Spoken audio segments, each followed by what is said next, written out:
अस्सलाम वालेकुम, welcome student, welcome my YouTube channel. आज हम डिस्कस करेंगे class 9 new book math 2025 chapter number 2 logarithm exercise 2.4 question number 1। तो हमारा टॉपिक है आज का without using calculator evaluate the following. अब हमने कुछ क्वेश्चंस हैं, हमारे कुछ पार्ट्स होंगे जिनको हमने जो है वो कैलकुलेटर को यूज़ किए बगैर उनकी जो है हमने वैल्यूज़ निकालनी है, उनकी मतलब एवेलिएट करना है। अच्छा, यहाँ पे हमारे पास जो है वो पहला क्वेश्चन है log 2 18 माइनस log 2 9। अब ये जो 2 है ना, ये हमारे पास बेस है इसकी। तो बेस हमारे पास हर क्वेश्चन में ही सेम होगी। अगर किसी क्वेश्चन में बेस गिवन नहीं है तो हमने वहाँ पे बेस जो है वो सपोज कर लेनी है 10। ठीक है। अब यहाँ पे इसके कुछ रूल होते हैं। अब लॉग के रूल ये हैं, अगर तो दो लॉग आपके पास माइनस हो रहे हैं तो आप उसको डिवाइड की फॉर्म में लिख सकते हैं। ठीक है। और उसमें लॉग और उसकी जो बेस है उसको आपने वन टाइम लिखना है। जैसे मैंने ये लिखा है आपका यहाँ पे कि लॉग बेस है बी, कोई भी बेस बी है, बी कुछ भी हो सकता है। एक्स और वाई दो लॉग हैं, वो हम उसको डिवाइड करके लिख सकते हैं अगर दो लॉग जो है वो सब्ट्रैक्ट में आ रहे हैं, मतलब। ठीक है। और अगर इसी तरह से यहाँ पे माइनस की जगह पे प्लस हो तो प्लस इस तरह से होगा कि वो प्रोडक्ट रूल लगेगा, मतलब ये दोनों लॉग जो हैं वो प्रोडक्ट हो जाएंगे, मतलब मल्टीप्लाई हो जाएंगे। ठीक है। अब यहाँ पे आपके पास माइनस थे, तो माइनस है तो फिर आप जो है वो यहाँ पे इसको आप डिवाइड कर सकते हो। तो 18 पहले आपने ऊपर रखना है, जिसके साथ माइनस होगा वो टर्म जो है वो नीचे डिनोमिनेटर में आएगी। अब ये log 2, ठीक है। अब ये 9 और 18 को आप जो है वो कटिंग करोगे तो 9 2 ज़र 18 होता है, ये आपके पास आ गया 2। अब एक चीज़ आपने याद रखनी है, सारे क्वेश्चन में ये चीज़ आपने याद रखनी है कि बेस और ये log की जो वैल्यू आई है, अगर ये दोनों सेम है तो इसका आंसर हमेशा क्या आएगा, 1 आएगा। आगे भी कुछ इस तरह के स्टेप्स होंगे जिसमें आपके पास बेस और ये log जो है वो सेम। अब इसी तरह से आपके पास क्वेश्चन नंबर 2 है जिसमें आपको log 2 64 प्लस log 2 2 दिया हुआ है। ठीक है। अब आपके पास क्या है कि log 2 और ये log 2 आपके पास क्या है, दोनों सेम है। अब देखें कि ये भी 2 और ये 2, जब यानी कि ये बेस और log की वैल्यू जब आपके पास सेम आ जाए तो फर्स्ट क्वेश्चन में मैंने बताया था कि आप उसकी जगह पे जो है वो 1 को पुट कर सकते हो, और ये चीज़ आपने एज इट इज़ लिखी है। अब 64 का जो है वो आपने एलसीएम लेना है, निकालना है, तो ये आपके पास आ जाएगा, यानी कि 2 को आप 6 टाइम्स मल्टीप्लाई करोगे तो ये आपके पास आएगा 64। ठीक है। अब एक चीज़ और आपने याद रखनी है, जैसे मैंने पहले लॉग का रूल बताया है कि अगर सब्ट्रैक्ट हो रहे हैं तो आप उसको डिवाइड करके लिख सकते हो। अब एक रूल और यहाँ पे आपने याद रखना है, पावर रूल। पावर रूल यानी कि जब भी कोई पावर आएगी ना तो वो आपने स्टार्टिंग में ले आनी है। कोई भी जो पावर होगी वो आपने स्टार्टिंग में लिखनी है, और log b x जो है वो आपने एज इट इज़ इसी तरह से ही लिख देना है। अब देखें कि इस 64 को मैंने लिखा है 2 की पावर में 6। ठीक है, यानी कि मैंने एलसीएम लिया है तो 2 जो है वो 6 टाइम्स मल्टीप्लाई होगा तो 64 आ जाएगा।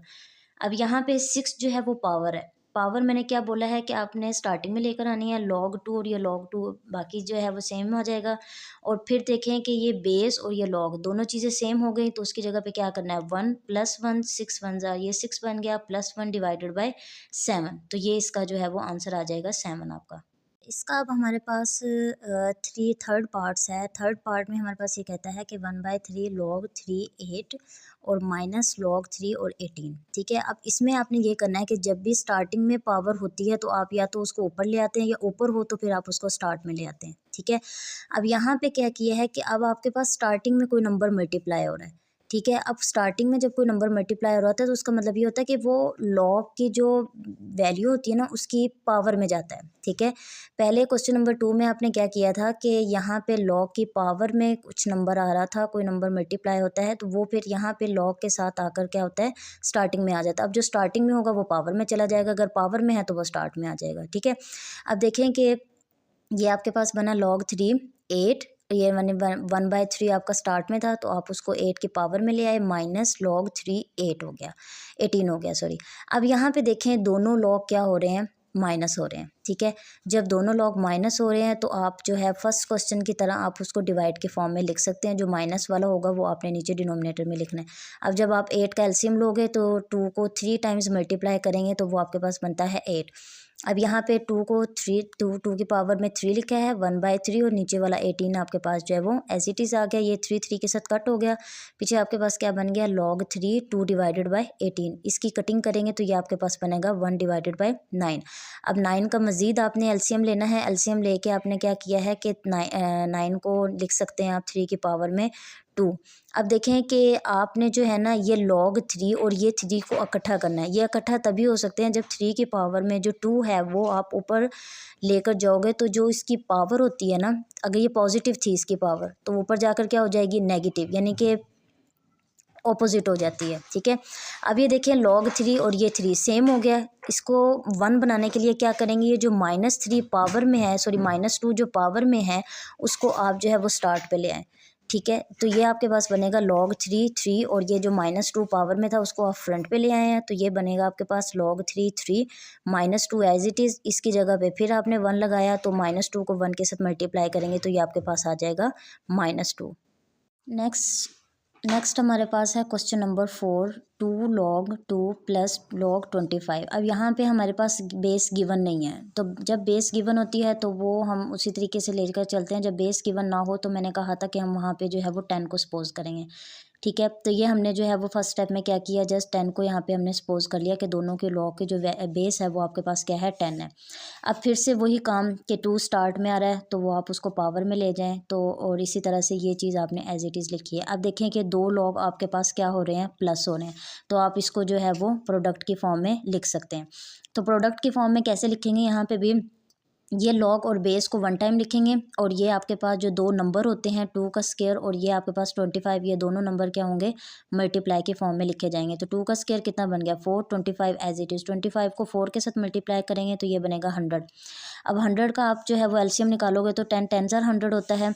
आपने ये 10 और ये 10 बेस सेम बनानी थी तो इस वजह से हमने जो है वो 10 का स्क्वायर लिया। अदरवाइज़ ये 2 के टेबल पे भी जा सकता है, 5 पे भी जा सकता है। तो हमने बेस को और इसके साथ log की वैल्यू को सेम करना था, इसी वजह से हमने जो है वो इसको 10 के स्क्वायर में लिखा। अब ये 2 ऊपर है पावर में है, उसको स्टार्ट में ले जाएं।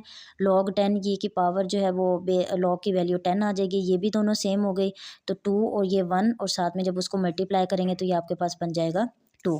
इसी तरह से क्वेश्चन नंबर आपके पास है 5 है। इसमें देखें वही काम फिर से कि 1/3 जो स्टार्ट में आ रहा है उसको पावर में ले जाएं। 64 की पावर में चला गया 1/3 प्लस log 5 और ये 25 भी एज इट इज़ आ गया। अब 64 का दोबारा से एलसीएम लेना आपने, तो ये आपके पास बनेगा 4 की पावर में 3। ये मैंने साथ में एलसीएम लेके दिखाया हुआ आपको। अच्छा, फिर आपने 4 की पावर में 3 1/3, ये 3 के साथ कट हो गया। 25 को भी आप लिख सकते हैं 5 के स्क्वायर में। ठीक है, अब ये यहाँ पे 2 ऊपर पावर में है, फिर से दोबारा से स्टार्ट पे आके 2 पहले से था, 2 एक और आ जाएगा तो ये आपके पास बन जाएगा 4। ये आपके पास 3 के साथ कट हो गया, पीछे क्या बच गया log 4 और ये 4।